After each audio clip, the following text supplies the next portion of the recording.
नमस्ते। मैं हूँ डॉक्टर निकिता। आज मैं आपसे बात करने वाली हूँ एक ऐसे विषय पर जिसके बारे में हर कोई जानना चाहता है, लेकिन पूछता कोई नहीं। एक ऐसा राज जो अक्सर अनकहा ही रह जाता है, लेकिन अगर इसे समझ लिया जाए तो ये आपके रिश्ते की दूरियां मिटा सकता है और उसे बेहद खूबसूरत बना सकता है। क्या आपने कभी सोचा है कि फिजिकल इंटीमेसी के उन खास पलों में एक औरत को असली संतुष्टि और खुशी आखिर कहाँ से मिलती है? और सबसे दिलचस्प सवाल ये है कि क्यों कई बार अंदर से ज्यादा बाहर से अच्छा क्यों लगता है? आज मैं डॉक्टर निकिता आपको इन सब सवालों के जवाब दूंगी, वो भी पूरी तरह से साइंटिफिक, आसान और बिना किसी झिझक के। तो तैयार हो जाइए, क्योंकि आज आप अपनी बॉडी के उस अनोखे राज को जानने वाले हैं जिसके बारे में बात करना लोग अक्सर टाल देते हैं। पहला सवाल, बाहर क्यों, अंदर क्यों नहीं? चलिए, सबसे पहले आपको एक हैरान करने वाला तथ्य बताती हूँ। हमारी फीमेल बॉडी का एक बाहरी हिस्सा है जिसे आम भाषा में लोग नज़रअंदाज कर देते हैं, लेकिन साइंस कहती है कि इसी छोटे से हिस्से में 8,000 से भी ज्यादा नर्व एंडिंग्स मौजूद होती हैं। 8,000 समझिए, ये पूरे शरीर का सबसे सेंसिटिव जोन है, यहाँ तक कि पुरुषों के सबसे सेंसिटिव हिस्से से भी ज्यादा। तो जब हम कहते हैं कि कई फीमेल्स को बाहर से ज्यादा अच्छा लगता है, तो ये बिल्कुल सही और साइंटिफिक है। ये कोई मानसिक बात नहीं है, ये पूरी तरह से शारीरिक और जैविक है। लेकिन इतने सारे लोग ये क्यों नहीं जानते? और सबसे जरूरी सवाल, ये हिस्सा है कहाँ? चलिए विस्तार से समझते हैं। भाग 1, बाहरी संरचना, क्लाइटोरिस का राज। सबसे पहले बात करते हैं बाहरी हिस्से की। आपने शरीर के उस हिस्से के बारे में सुना होगा जहां हेयर ग्रोथ होती है और जिसे हम वल्वा कहते हैं। लेकिन इसी वल्वा के अंदर एक छोटा बेहद नाजुक सा हिस्सा होता है जो दिखता तो बहुत छोटा है, लेकिन काम करता है किसी पावर हाउस की तरह। उसे कहते हैं क्लाइटोरिस। अब क्लाइटोरिस को समझने के लिए एक बात हमेशा याद रखिए, ये सिर्फ एक छोटी सी बटन नहीं है, बल्कि ये अंदर तक फैला हुआ एक पूरा नेटवर्क है।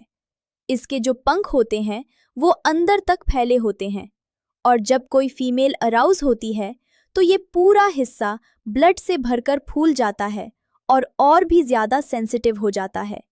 यहाँ पर नर्व एंडिंग्स की संख्या इतनी ज्यादा है कि थोड़ी सी भी सही दिशा में स्टिमुलेशन हो तो महिला को गहरी संतुष्टि मिल सकती है। यही कारण है कि कई महिलाओं को सिर्फ बाहरी स्टिमुलेशन से ही पूरा ऑर्गेनिज्म हो जाता है, बिना किसी इंटरकोर्स के। ये जानकारी इसलिए ज़रूरी है क्योंकि समाज में ये गलत धारणा फैली हुई है कि असली संतुष्टि केवल अंदर से ही मिलती है, जबकि साइंस बिल्कुल साफ कहती है कि हर महिला की बॉडी अलग होती है और उसकी संतुष्टि के रास्ते भी अलग होते हैं। भाग 2, अंदरूनी संरचना, वाइना और जी स्पॉट की पूरी कहानी। अब बात करते हैं अंदर की। आपने वाइना के बारे में सुना होगा। ये एक मस्कुलर ट्यूब की तरह है जो बाहर से दिखाई नहीं देती, लेकिन अंदर बहुत सारे काम करती है। मासिक धर्म, संभोग, प्रसव, ये सब इसी के जरिए होता है। लेकिन सेंसेशन की बात करें तो वाइना के अंदर उतनी नर्व एंडिंग्स नहीं होती जितनी क्लाइटोरस में होती है। इसलिए यहाँ पर जो सेंसेशन फील होता है वो बहुत हल्का और फैला हुआ होता है, तेज और पॉइंटेड नहीं। हालांकि अंदर एक खास जगह है जिसके बारे में आपने सुना होगा, जी स्पॉट। ये लगभग 1 से 2 इंच अंदर ऊपरी दीवार पर होता है। यहाँ पर थोड़ी अधिक नर्व एंडिंग्स होती हैं और कुछ महिलाओं को यहाँ बहुत अच्छा फील होता है। लेकिन बहुत ज़रूरी बात, हर महिला को यहाँ उतना अच्छा नहीं लगता। कुछ को बिल्कुल भी अच्छा नहीं लगता और ये पूरी तरह से सामान्य है। इसका मतलब ये नहीं कि उनमें कोई कमी है या वो गलत है। बस हर बॉडी अलग बनी है और यही उसकी खूबसूरती है। भाग 3, एक बड़ा मिथक, क्या साइज मायने रखता है? यहाँ पर मैं एक बहुत बड़ी गलतफहमी को दूर करना चाहूँगी, जो सिर्फ भारत में नहीं बल्कि पूरी दुनिया में फैली हुई है। बहुत से लोग, और हैरानी की बात तो ये कि कई महिलाएं भी यही सोचती हैं, जितना बड़ा साइज होगा उतनी ज्यादा संतुष्टि मिलेगी। लेकिन साइंस इसका कोई समर्थन नहीं करती। क्यों? क्योंकि वाइना की दीवारों पर अधिकतर नर्व एंडिंग्स पहले 2 से 3 इंच के अंदर ही होती हैं। उसके बाद गहराई में सर्विक्स यानी गर्भाशय का मुंह होता है, जो बहुत सेंसिटिव होता है, लेकिन हमेशा सुख के लिए नहीं बल्कि दर्द के लिए भी। बहुत ज्यादा डीप जाने पर कई महिलाओं को दर्द या बेचैनी होने लगती है। तो असल में सुख की कुंजी साइज नहीं है, सुख की कुंजी है सही दिशा, सही तकनीक और सबसे जरूरी पार्टनर की बॉडी को समझना।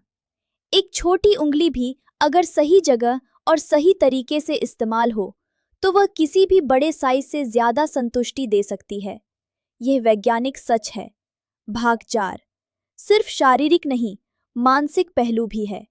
अब बात करते हैं मानसिक पहलू की, क्योंकि इंटीमेसी सिर्फ शरीर नहीं, दिमाग भी है। एक महिला तभी पूरी तरह से खुल पाती है और संतुष्टि महसूस कर पाती है जब वह मानसिक रूप से सुरक्षित और सहज महसूस करती है। यानी उसे भरोसा हो कि उसकी बात सुनी जाएगी, उसकी सीमाओं का सम्मान किया जाएगा और उसके ऊपर कुछ भी थोपा नहीं जाएगा। तो अगर आप चाहते हैं कि आपके पार्टनर पूरी तरह से खुश हो तो सिर्फ शारीरिक जानकारी ही काफ़ी नहीं है।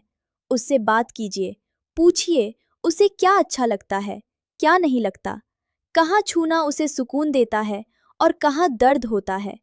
ये बातचीत जितनी आप सोचते हैं उससे कहीं ज़्यादा ज़रूरी है। बिना बातचीत के, बिना समझ के, सिर्फ अनुमानों पर चलकर इंटीमेसी को सही दिशा देना बहुत मुश्किल है। भाग 5, सबसे आम सवाल, क्या मैं नॉर्मल हूँ? तो मैं साफ कहती हूँ, हाँ, आप पूरी तरह से नॉर्मल हैं। अगर आपको बाहर से बहुत अच्छा लगता है और अंदर से कम, तो ये नॉर्मल है। अगर आपको जी स्पॉट पर कुछ खास फील नहीं होता, तो भी ये नॉर्मल है। अगर आपको कभी ऑर्गेनिज्म नहीं हुआ, तो भी आप नॉर्मल है। बस शायद आपको सही तरीका या सही जानकारी का पता नहीं है। हर महिला की बॉडी अलग होती है। हर किसी की नर्व एंडिंग्स अलग जगह और अलग संख्या में होती हैं। ये कोई खेल या प्रतियोगिता नहीं है कि सबको एक जैसा ही महसूस होना चाहिए। बिल्कुल वैसे ही जैसे किसी को मसालेदार खाना पसंद है, किसी को मीठा, लेकिन दोनों सही हैं। समापन, एक जिम्मेदार संदेश। तो देखा आपने, शरीर की ये बनावट जितनी अनोखी है, इसके बारे में सही जानकारी होना उतना ही जरूरी है। ये कोई शर्म का विषय नहीं है, ना ही ये ऐसा कोई राज है जिसे छुपा कर रखा जाए। यह एक साइंस है और साइंस में शर्म नहीं होती। मैं डॉक्टर निकिता अपने हर वीडियो में यही कोशिश करती हूँ कि आप तक सही, बिना झिझक वाली और भरोसेमंद जानकारी पहुँचे, ताकि आप अपनी लाइफ में, अपने रिश्ते में वो बदलाव ला सकें जिसके आप हकदार हैं। तो आज ही एक कदम बढ़ाइए। अगर आप किसी रिलेशनशिप में हैं, तो आज अपने पार्टनर से इस बारे में बात कीजिए। अगर आप सिंगल हैं, तो ये जानकारी अपने लिए रखिए, ताकि कल जब समय आए, आप खुद के लिए बेहतर चुनाव कर सकें। अंतिम अपील, अगर आपको यह वीडियो पसंद आया हो, तो कृपया इसे लाइक ज़रूर करें। इससे यह वीडियो और उन लोगों तक पहुंचेगा जिन्हें इस जानकारी की सबसे ज़्यादा ज़रूरत है। अपने पार्टनर या करीबी दोस्तों के साथ यह वीडियो शेयर करें, क्योंकि अक्सर जिन लोगों को सबसे ज़्यादा जानकारी चाहिए, वह खुद इसे ढूंढते नहीं हैं। हो सकता है आपका एक शेयर किसी के रिश्ते में नई रौनक लड़े। और हाँ, डॉक्टर निकिता के चैनल को सब्सक्राइब करना बिल्कुल मत भूलिएगा, ताकि आगे भी ऐसी ही ज़रूरी, सही और बिना झिझक वाली वीडियो सबसे पहले आप तक पहुँचे। मुझे कमेंट में ज़रूर बताइएगा आप अगला वीडियो किस टॉपिक पर देखना चाहेंगे। कोई सवाल हो तो पूछने में संकोच मत कीजिए। धन्यवाद देने के लिए भी धन्यवाद। मैं हूँ डॉक्टर निकिता। फिर मिलेंगे अगले वीडियो में एक नई और ज़रूरी बात लेकर। तब तक के लिए अपना और अपनों का ख्याल रखिएगा। Good bye.